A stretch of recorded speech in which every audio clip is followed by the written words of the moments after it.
ঔষধের গল্পের নবম পর্বে আপনাদেরকে স্বাগত জানাচ্ছি। আজকে আমরা মানবদেহের বিভিন্ন অঙ্গ নিয়ে গল্প বলবো। গল্পের নাম হচ্ছে অঙ্গরাজ্যের মহাজাগরণ। আসুন গল্পটি শুরু করি। ঔষধের গল্প। প্রতিটি ঔষধের পিছনে একটি অনন্য গল্প থাকে। আমরা সেই গল্পগুলো বলি যাতে আপনি জানতে পারেন কিভাবে এবং কেন ঔষধ সেবন করবেন। চলুন আজ এক অদ্ভুত রাজ্যের গল্প শোনা যাক। এমন এক রাজ্য যা আসলে আমাদের সবার ভেতরেই আছে। চলো আমরা সবাই রাজকীয় রাজদরবারে মিলিত হই। এই গল্পটা আমাদের অনেক কিছু শিখিয়ে দেবে। কখনো কি মনে হয়েছে যদি আমাদের শরীরটা কথা বলতে পারত তাহলে কি হতো? আমাদের ভেতরের অঙ্গ প্রত্যঙ্গগুলো ওরা কি বলতো? ওদের কি কোনো অভিযোগ থাকতো নাকি কোনো আবদার? আমাদের আজকের গল্পটা ঠিক এমনই এক লুকানো রাজ্য নিয়ে, যার নাম অঙ্গরাজ্য। কিন্তু মুশকিলটা হলো এই সুন্দর রাজ্যের বাসিন্দারা ইদানিং বড্ড ক্লান্ত হয়ে পড়েছে। কেমন যেন একটা বিষণ্ণতার ছায়া নেমে এসেছে সেখানে। গল্পের শুরুতেই আমরা দেখতে পাচ্ছি এই অসাধারণ রাজ্যটা বেশ বড় একটা সংকটের মধ্যে দিয়ে যাচ্ছে। রাজ্যের এই অবস্থা দেখে রাজা হৃদয় খুব চিন্তিত হয়ে পড়লেন। বন্ধুরা, আমরা সবাই দিনরাত কাজ করি, কিন্তু এখন সবাইকে অপশন্ন দেখাচ্ছ। মনে হচ্ছে মানুষটি আমাদের যত্ন নিতে ভুলে গেছে। একটা সভা ডেকে তিনি ঠিক এই কথাটাই বললেন। তার কথাতেই আসলে মূল সমস্যাটা পরিষ্কার হয়ে গেল।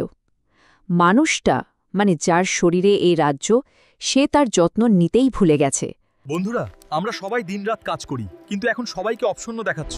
মনে হচ্ছে মানুষটি আমাদের যত্ন নিতে ভুলে গেছে। আমাদের আবার সুখী হওয়ার উপায় খুঁজতে হবে। আর তার জন্যেই আজ পুরো রাজ্য অসুস্থ। তো এই সমস্যা সমাধানের জন্য যে সভাটা বসেছিল, চলুন এবার সেখানে কান পাতা যাক। রাজার হৃদয়ের কথা শুনে রাজ্যের সব গুরুত্বপূর্ণ সদস্যরা একে একে নিজেদের সমস্যার কথা বলতে শুরু করল। আর সবার আগে কথা বলতে উঠলেন কে? জ্ঞানী মস্তিষ্ক। রাজা মহাশয়, আমার সুখ খুব সহজ। আমি যদি ঠিকমতো ঘুমাতে পারি, তখন আমি আবার দ্রুত ভাবতে পারি, নতুন কিছু শিখতে পারি। দেখা যাক এ ব্যাপারে তার কি বলার আছে।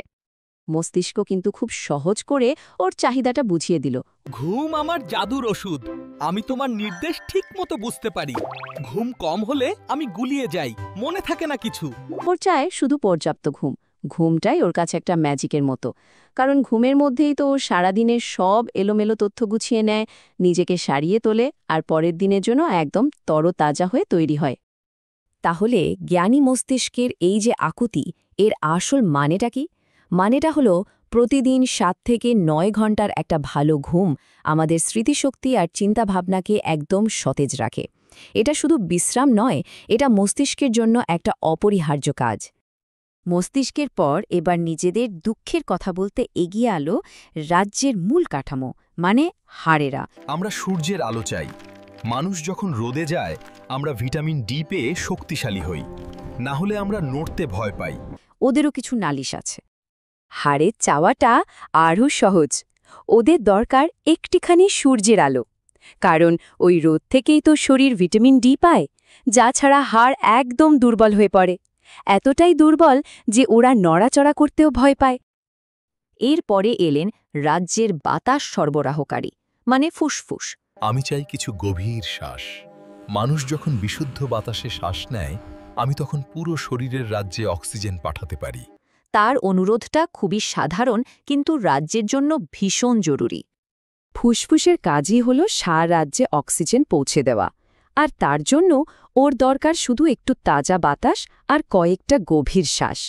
কিন্তু মানুষ যদি সারাদিন ঘরে বসে থাকে, তাহলে আমি ক্লান্ত হয়ে পড়ি।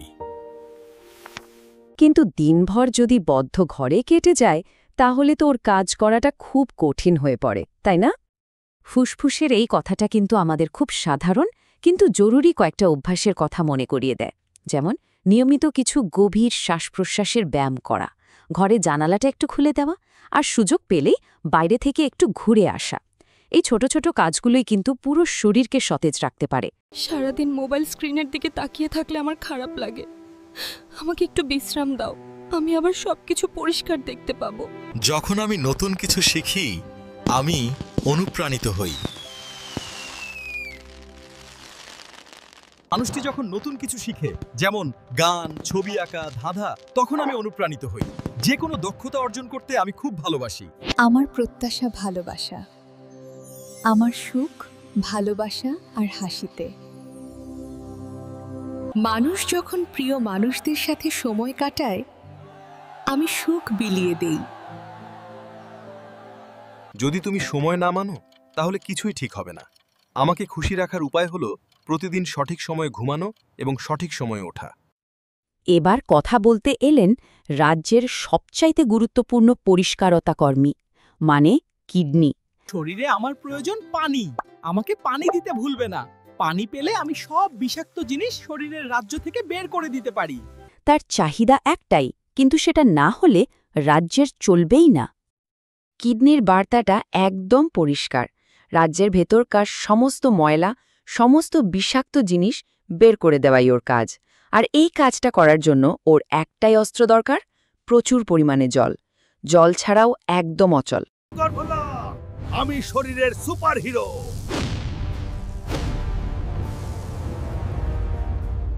আমাকে শক্তিশালী করতে খাবারে একটু রসুন দাও, তাহলেই আমি রোগ জীবাণুর সাথে যুদ্ধে জিতে শরীরের রাজ্যকে রক্ষা করতে পারি। সবার কথা শোনার পর রাজ্যের বাসিন্দারা বুঝল যে একা একা কিছু হবে না, যা করার একসাথেই করতে হবে। আর সেখান থেকেই জন্ম নিল একটা দারুণ বুদ্ধিদীপ্ত পরিকল্পনা। প্ল্যান আমরা সবাই মিলে মানুষটাকে বোঝাবো, সে সুস্থ থাকলে আমরাও খুশি থাকবো। এটা দেখুন কি অসাধারণ, একেবারে নিখুঁত টিমওয়ার্ক। শরীরের প্রত্যেকটা অঙ্গ একসাথে কাজ করবে। যেমন ধরুন, চোখেরা ক্লান্তি তৈরি করে জানান দেবে যে এবার স্ক্রিন থেকে ওঠা দরকার। এখন ঘুমের সময় মোবাইল বন্ধ করি, ঘুমাতে চলো।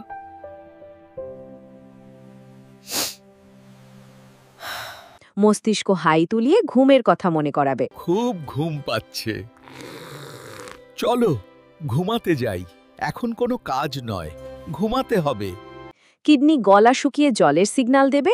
যখন আপনার তৃষ্ণা লাগে তখন অবশ্যই বিশুদ্ধ জল পান করুন। আপনার শরীরের প্রয়োজন অনুযায়ী বিশুদ্ধ জল পান করতে ভুলবেন না। আর হাড়েরা শরীরে একটা আলসেমি ভাব এনে রোদে হাঁটার জন্য তাগিদ তৈরি করবে। দিনের একটি নির্দিষ্ট সময়ে রোদে হাঁটা জরুরি। ভিটামিন ডি হাড় গঠনে অপরিহার্য। আপনাকে মাঝে মাঝে গভীর শ্বাস নিতে হবে। গভীর শ্বাস প্রশ্বাসের মাধ্যমে অক্সিজেন পুরো শরীরে পৌঁছায়। এমনকি মানসিক স্বাস্থ্য প্রিয়জনদের কথা মনে করিয়ে দিয়ে মন ভালো রাখার চেষ্টা করবে। মানসিক স্বাস্থ্য নিয়ে কথা বলতে গেলে প্রিয়জনদের সাথে অবসর সময় কাটানো উচিত। মানসিক সুখ বৃদ্ধিতে প্রিয়জনরা গুরুত্বপূর্ণ ভূমিকা পালন করে। রোগ প্রতিরোধ ক্ষমতা বলেছে নিয়মিত খাবারের সঙ্গে রসুন রাখুন। রসুন শরীরের রোগ প্রতিরোধ ক্ষমতা বাড়ায়। খাবারের সাথে নিয়মিত রসুন রাখুন। রসুন শরীরের ইমিউন সিস্টেমকে শক্তিশালী করে। কি দারুণভাবে আমাদের শরীরের সংকেতগুলো একে অপরের সঙ্গে যুক্ত, তাই না? তো এত বড় একটা প্ল্যান, এটা কি আদৌ সফল হলো? মানুষটা কি তার ভেতরের বন্ধুদের কথা শুনতে পেল? এভাবে ধীরে ধীরে মানুষটি বুঝতে শিখল শরীরের ভেতরের যেসব অঙ্গ আছে সবগুলোই মানুষের উৎকৃষ্ট বন্ধু। আর কি বলবো, পরিকল্পনাটা দারুণভাবে কাজ করেছে। এই যে দেখুন, জাগরণের আগে আর পরের অবস্থাটা। শরীরের সংকেতগুলো শোনার পর মানুষটার অভ্যাসে কি দারুণ একটা ইতিবাচক পরিবর্তন এসেছে। শরীরের ভেতরের সকল অঙ্গের সুস্থতাই একজন মানুষের প্রকৃত সুখ হওয়া উচিত। সুস্থতাই সুখ, সুখী সুস্থ জীবনের চাবিকাঠি।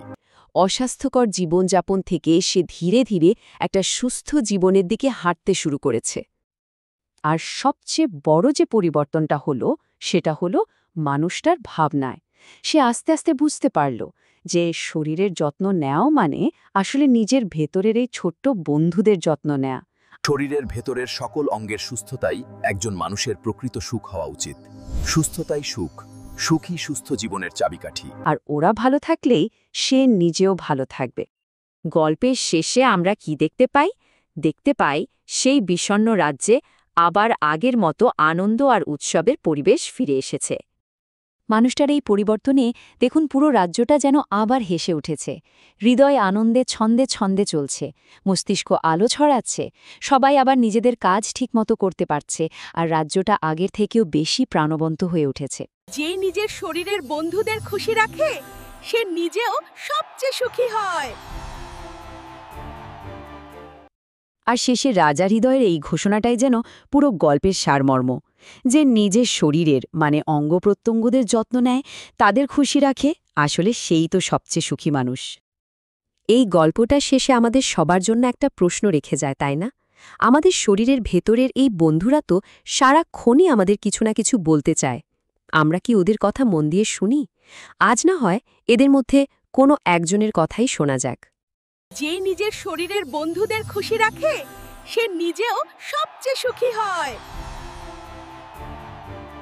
ঔষধের গল্প। নিয়মিত ঔষধের গল্প শুনতে এবং ঔষধের রিভিউ দেখতে আমাদের ইউটিউব চ্যানেল সাবস্ক্রাইব করুন, শেয়ার করুন, ফেসবুকে ফলো করুন।